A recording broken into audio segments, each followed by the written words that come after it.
நம்ம வீட்டில் gas stove சமைச்சிக்கிட்டு இருக்கும்போதே ஆஃப் ஆகிடணும் சில நேரத்தில். அது வந்து என்ன பண்ணுறது அப்படின்னே தெரியாது.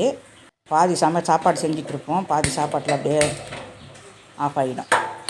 அப்போ வந்து நம்ம வந்து கடைக்கு எடுத்துகிட்டு போக முடியாது. ஏன்னா பாதி சாப்பாடு நம்ம செஞ்சிட்ருக்குறோம், உடனே வந்து நம்ம கடைக்கு எடுத்துகிட்டு போக முடியாது. கடைக்கு எடுத்துகிட்டு போனாலும் அவன் 2 நாள் 3 நாள் கழித்து தான் தருவாங்க. அதனால் நம்மளே ஒரு சீக்கிரமாக உடனே நமக்கு வந்து ரிப்பேர் பண்ணணும் அப்படின்னாக்க ஒரு ஸ்டவ் பின் எடுத்துக்கோங்க. இல்லைன்னா ஸ்டவ் பின்னு வாங்கிக்கோங்க. நம்ம வீட்டில் வந்து நம்ம எமர்ஜென்சியாக வந்து நம்ம ஸ்டவ் பின்னு வச்சுக்கணும். வச்சுட்டு நம்ம இப்போ இதெல்லாம் எடுத்துகிட்டு சூடாறினதை அதெல்லாம் எடுத்துகிட்டு, இல்லைன்னா ஒரு துணி வச்சு கூட எடுத்துடலாம். ஏன்னா நமக்கு எமர்ஜென்சியாக நம்ம சமைச்சே ஆகணும் இல்லையா, அதனால். இப்போ திருப்பி போட்டுவிட்டு இந்த ஹோல்ஸ் ஒன்று இருக்கும் பாருங்கள், அதில் கேஸ் வர்ற ஹோல்ஸ் வந்து அதில் இருக்கும். நம்ம அங்கே கொண்டு போய் கொடுத்தோம்னா அவங்க சர்வீஸ் பண்ணி தான் கொடுப்பாங்க. நம்ம வந்து சர்வீஸ் பண்ணி வாங்குகிற அளவுக்கு நமக்கு அந்த நேரத்துக்கு டைம் இருக்காது. நம்ம சமையல் பாதியில் நிப்பாட்டியிருப்போம். அதனால் வந்து இந்த மாதிரி போட்டுக்கோங்க. இந்த மாதிரி திருப்பி போட்டுவிட்டு அந்த ஹோல்ஸ் நமக்கு தெரியுது பாருங்கள், உள்ள கேஸ் வர்ற ஹோல்ஸு. அந்த ஹோல்ஸில் இந்த ஸ்டவ் பின்னை வச்சு ஒரு குத்தி விட்டிங்க அப்படின்னா அதில் ஏதாவது அடப்பு இருந்ததுன்னா எடுத்துடும்.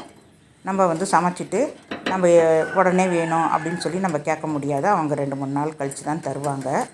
அதனால் வந்து இந்த மாதிரி நம்ம எமர்ஜென்சிக்கு இந்த மாதிரி பண்ணிக்கலாம். பண்ணிவிட்டு அதுக்கப்புறம் கொண்டு போய் நம்ம சமையல்லாம் முடிச்சுட்டு கூட கொண்டு போய் நம்ம கொடுத்துட்டு வரலாம். இல்லைன்னா நம்ம வீட்டில் வந்து ஒரு கரண்ட் அடுப்பு ஒன்று வச்சுக்கணும். ஒரு கரண்ட் அடுப்பு ஒன்று வச்சுக்கிட்டோம் அப்படின்னா அவங்க ரெடி பண்ணி கொடுக்குற வரைக்கும் நமக்கு இந்த மாதிரி வந்து அந்த ஸ்டவ்வில் வந்து சமைச்சிக்கலாம். இப்போ பாருங்கள், நல்லா தெரியுது இப்போ உங்களுக்கு ஹோல்ஸு. இந்த ஹோல்ஸில் வந்து நம்ம இந்த மாதிரி கம்பி போட்டு குத்தினோம் அப்படின்னாக்கா அந்த அடப்பு இருந்தது அப்படின்னா வந்துடும். இல்லைன்னா நம்ம அந்த கழட்டிட்டு இந்த டிவி போடுற சைடு இருக்கும் பார்த்திங்களா, இன்னொரு பக்கம் அங்கே நெட்டு போட்டிருப்பாங்க. அந்த நெட்டை கழட்டிட்டு இதெல்லாம் கழட்டி எடுத்துகிட்டு நம்ம சைக்கிளுக்கு காற்றடிக்கிற டியூப் இருக்குது பாருங்கள், சைக்கிள் காற்றடிப்போம் பார்த்திங்களா, அதை வச்சு ஒரு காற்று அடித்து விட்டோம் அப்படின்னா அதில் ஏதாவது டஸ்ட்டு இருந்ததுன்னா எல்லாம் அடப்பு எல்லாம் தள்ளிக்கிட்டு வந்துடும். 2 சைடுமே ஓப்பனாக இருக்கணும். அப்போது 2 சைடும் ஓப்பன் பண்ணிடணும். டிவி சைடும் ஓப்பனாக இருக்கணும். இன்னொரு பக்கம் க்ளோஸ் பண்ணியிருப்பாங்க பாருங்கள், அதுவும் நம்ம ஓப்பன் பண்ணிவிட்டு அதுக்கப்புறம் வந்து நம்ம அடித்து விடணும். அடித்து விட்டுட்டு மறுபடியும் நம்ம இந்த மாதிரி குத்தி விட்டோம் அப்படின்னாக்கா அதில் இருக்கிற அடப்பெல்லாம் நமக்கு வந்துடும். நம்ம டக்குன்னு செஞ்சுக்கிறதுக்கு அதுதான் ஐடியா. ஏன்னா இல்லைனாக்கா கடையில் கொண்டு போய் கொடுத்து தான் நம்ம சரி பண்ணிக்கிட்டு வரணும். நான் இப்போ அந்த மாதிரி தான் செஞ்சுருக்கேன். பாதி சாப்பாடு நின்று போச்சு எனக்கு. அதனால் வந்து நான் டக்குன்னு வேணும் அப்படின்றதுனால நான் அந்த மாதிரி செஞ்சுருக்கேன். பாருங்கள், இப்போ நல்லா எரியுது.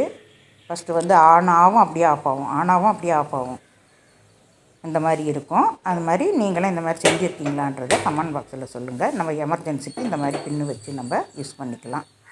அதுவே நம்ம எப்போயும் யூஸ் பண்ணிகிட்ருக்க முடியாது. உடனே வந்து நம்ம ஸ்டவ்வை வந்து சர்வீஸ் கொடுத்துடணும். தேங்க்யூ.